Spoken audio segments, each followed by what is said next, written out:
Economy چلانا نہیں آتا ہے. میں سمجھتا ہوں کہ پاکستان اور پی ٹی آئی ایک ساتھ دونوں میں سے ایک کو بچانا پڑے گا, اور ہم پاکستانی ہم پاکستان کو بچانے کے لیے کچھ بھی کر سکتے ہیں. اور عمران خان کو یہ بات اب سمجھ میں آ گئی ہے کہ اس کی بس کی بات نہیں ہے.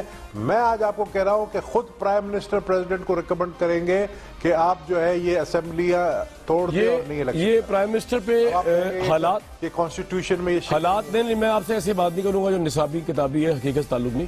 میں آپ سے یہ بات کروں گا کہ پرائم منسٹر عوام کی بے چینی, مہنگائی کا بڑھنا, ڈالر کے ریٹ کا آگے جانا, عالمی بینک نے کہا کہ پاکستان کی جو اب گروتھ ریٹ ہے وہ جو اسٹیمیٹڈ 2.47 اس سے بھی کم 0.3 ہوگی, ان وجہ سے عمران خان کریں گے یا کوئی ان کو کہے گا, کوئی کہے گا انورٹڈ کاموں میں؟ نہیں,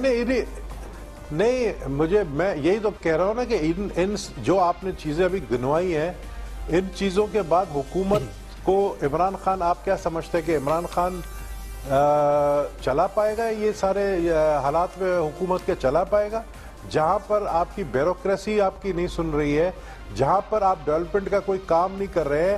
آپ نے 15 مہینے میں 221 دفعہ یو ٹرنز لیے ہیں, آپ خود جو بات کرتے ہیں اس پہ پورا نہیں اترتے ہیں. میں ان حالات میں حکومت چلے گی کیسے, مجھے ایک چیز بتائیں. رائٹ. تو عمران خان کبھی نہیں چاہے گا, جو اتنا پاپولر لیڈر تھا وہ اتنے پاپولر اس سے ووٹ بینک سے آیا ہے, وہ اسی طریقے سے لوگ سڑکوں پر آ کر اس کو اتارے.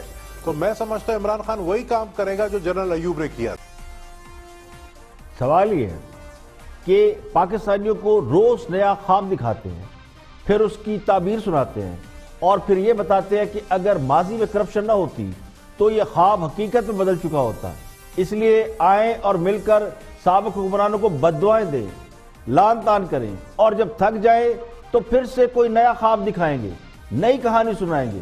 کبھی نوکریوں کی بارش کریں گے, کبھی سمندر سے تیل نکالنے کی, اور کبھی یہ بتائیں گے کہ معدنیات اتنی ہیں کہ سارے قرض, اگلے پچھلے سارے قرض اتار دیں گے.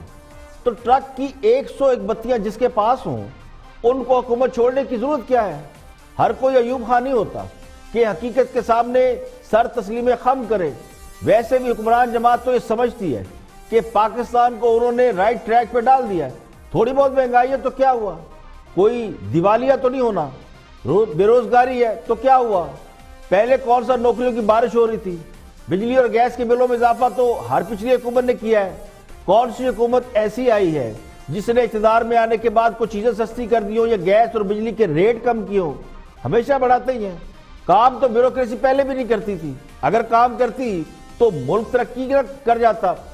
اب نہیں کر رہی تو اس سے کیا فرق پڑے گا؟ لوڈ شیڈنگ کو مسئلہ ہی نہیں ہے, وہ پچھلی حکومت ختم کر دی, تو عوام سڑکوں پر کیوں نکلیں گے؟